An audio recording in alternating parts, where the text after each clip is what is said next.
Besimi orthodoks, vëllimi i tretë, shkrimi i shenjtë dhe historia e kishës. Një manual elementar i kishës orthodokse, shkruar nga protopresbiter Thomas Hopko, përkthyer nga mitropoliti i Korçës, Imzot Joan Pelushi.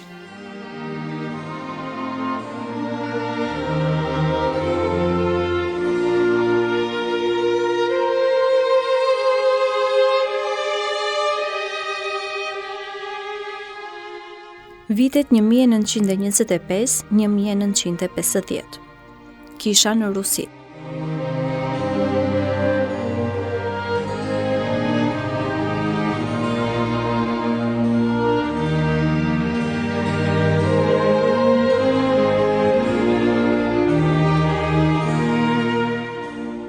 Me vdekjen e Patrikut Tikon, kisha në Rusi hyri në orën e saj më të errët.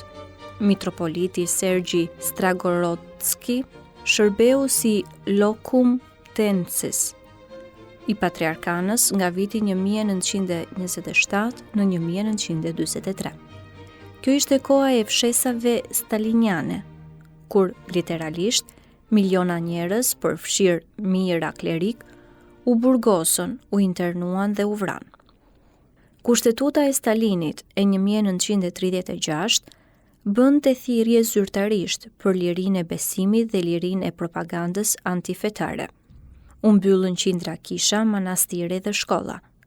Dhe ajo pak jetë kishtare që mbeti, u kufizua kryesisht në shërbesat liturgjike.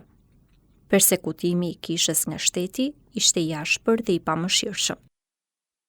Një periudhë lirie relative erdhi në kishën ruse gjatë luftës së dytë botërore. Qeverisë i nevojitej mbështetja e kishës për përpjekjen e luftës.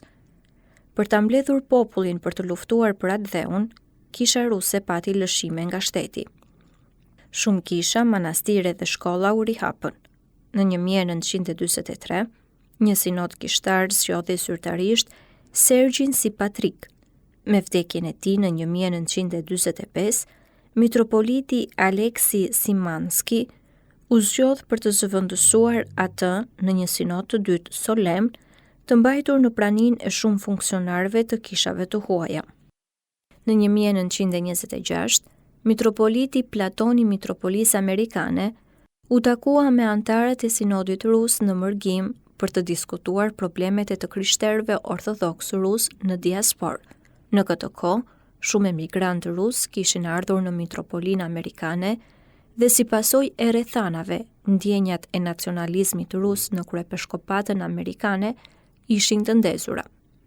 Megjithatë, kur sinodi në Mërgim u orvat ta shtrinte jurisdiksionin e tij mbi mitropolinë amerikane, mitropoliti Platon e kundërshtoi. Kështu ai dhe kisha e tij u pezulluan nga sinodi në Mërgim, i cili tashmë e kishte zhvilluar pozicionin që e konsideronte veten si kisha e vërtet orthodokse ruse. Pasardhëse e kishës së Patrikut Tikon.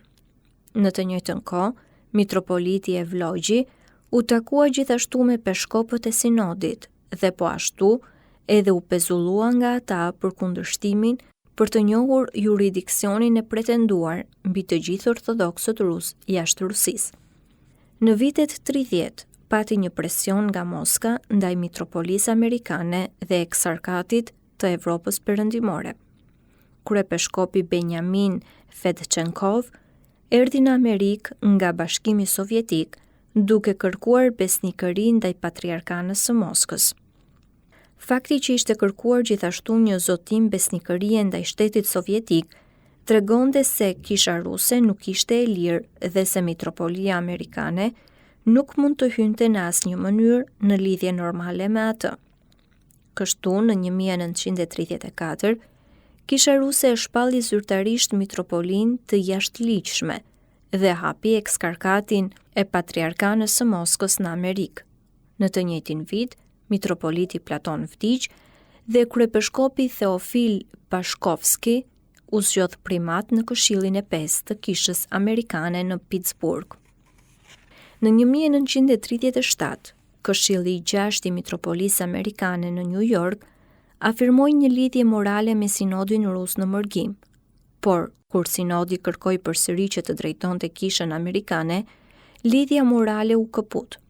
Ky sobor bekoi gjithashtu themelimin e seminarit të Shën Vladimirit në New York si një shkollë diplomimi për teologjinë ortodokse dhe seminarin e Shën Tikonit si një shkollë pastorale në manastirin e Shën Tikonit në Kananin e Jugut, Pensilvani.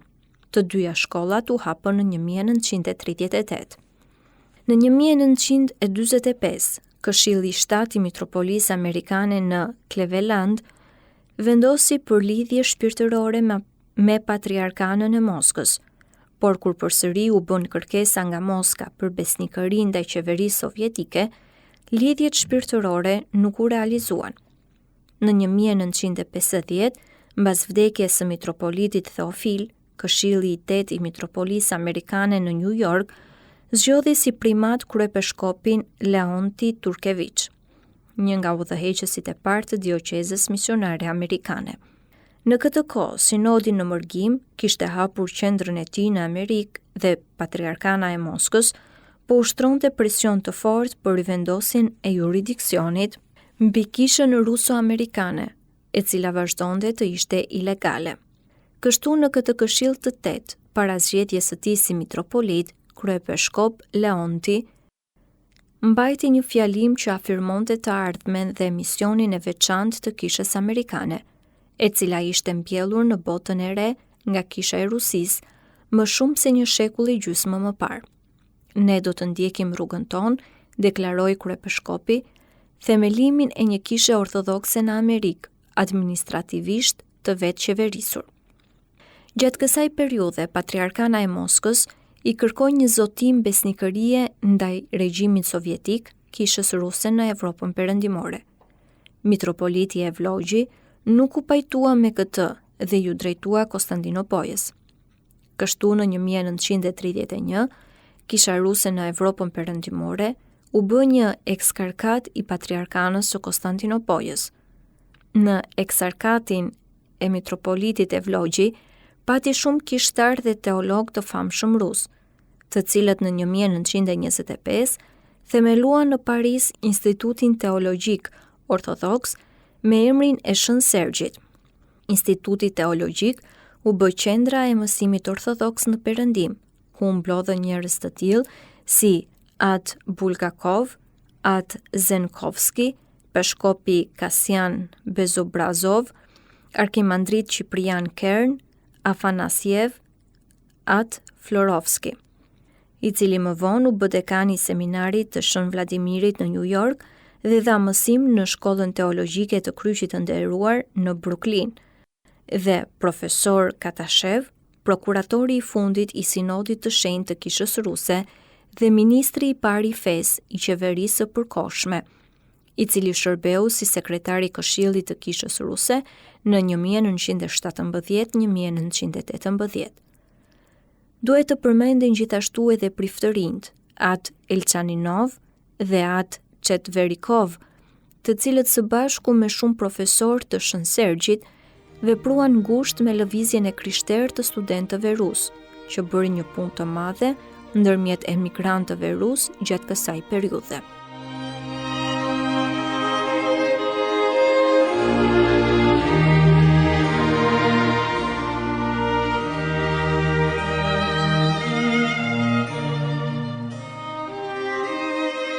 Juridiksionet amerikane.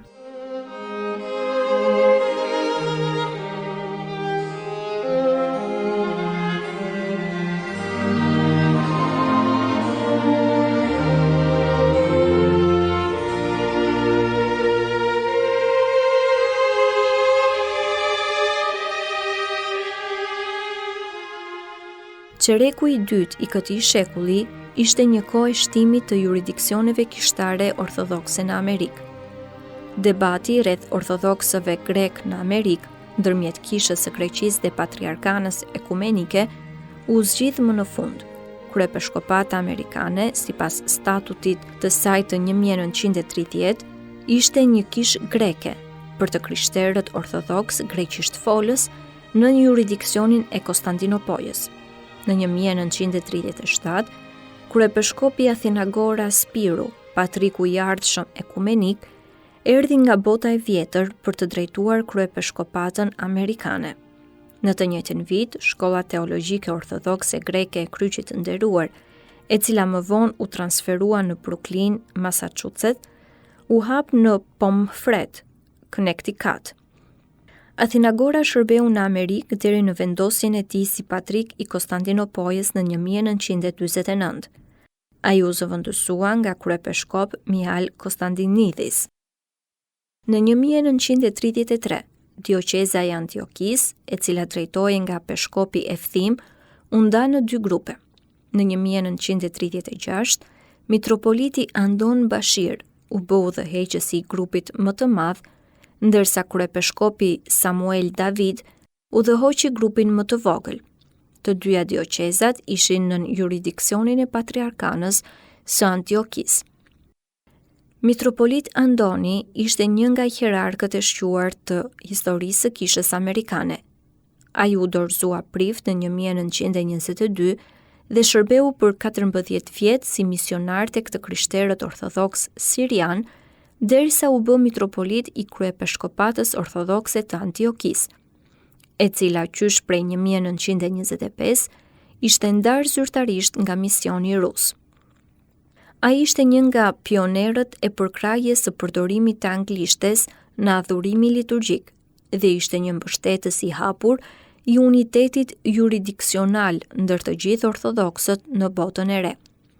Ai ishte një themelues dhe udhëheqës i konferencës së përhershme të peshkopëve ortodoks kanonik në Amerikë dhe ishte gjithashtu një udhëheqës në veprimtarinë ekumenike ortodokse. Një dioqezë rumune u formua në Amerikë në 1929 e drejtuar nga peshkop Polikarpi. Mbas 1935 nuk pati më peshkop në Amerikë për këtë grup. Mbas luftës, mbretëroi një periudhë e gjatë trazirash, gjatë së cilës një grup i ortodoksëve rumun u drejtuan nga peshkop Valerian Trifa, dorëzimi peshkopal i të cilit ishte gjykuar i parregullt dhe u formua një tjetër grup nën jurisdiksionin e Bukureshtit. Gjatë të njëjtës periudhë, një dioqezë serbe u formua në Amerikë, e drejtuar nga peshkopi Dionisje, nën jurisdiksionin e patriarkanës së Beogradit.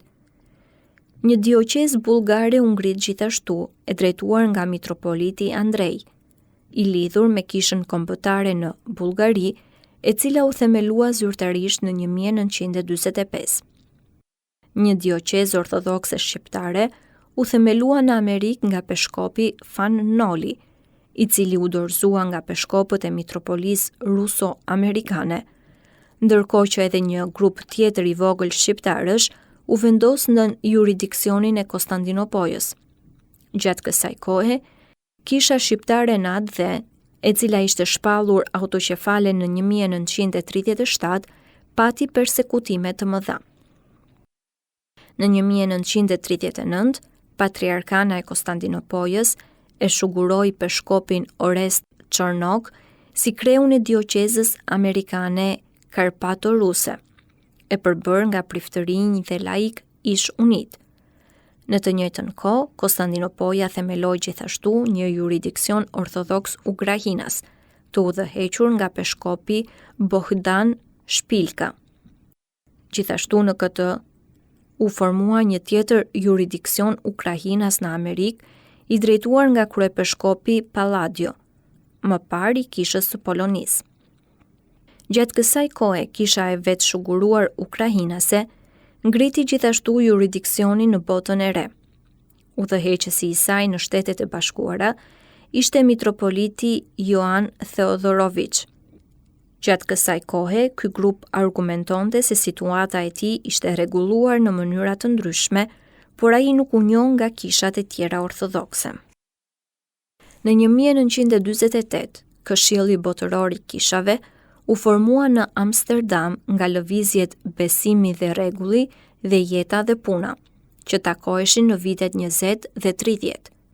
Në kohën e asamblesë së saj të dytë në Evanston, Illinois në 1954, patriarkanat e Konstantinopojës, Aleksandrisë, Antiokis, Kisha e Greqisë, Mitropolia Ruso-Amerikane dhe Peshkopata Rumune në Amerikë u bën antar zyrtar të Këshillit Botëror të Kishave.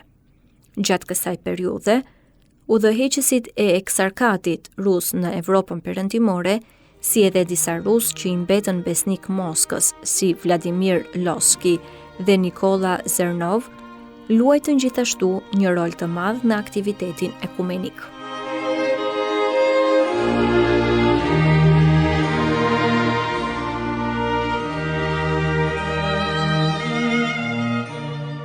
Dëgjuat Besimi orthodoks, vëllimi i tretë, shkrimi i shenjtë dhe historia e kishës. Një manual elementar i kishës orthodokse shkruar nga protopresbiter Thomas Hopko dhe përkthyer nga mitropoliti i Korçës Imzot Joan Pelushi.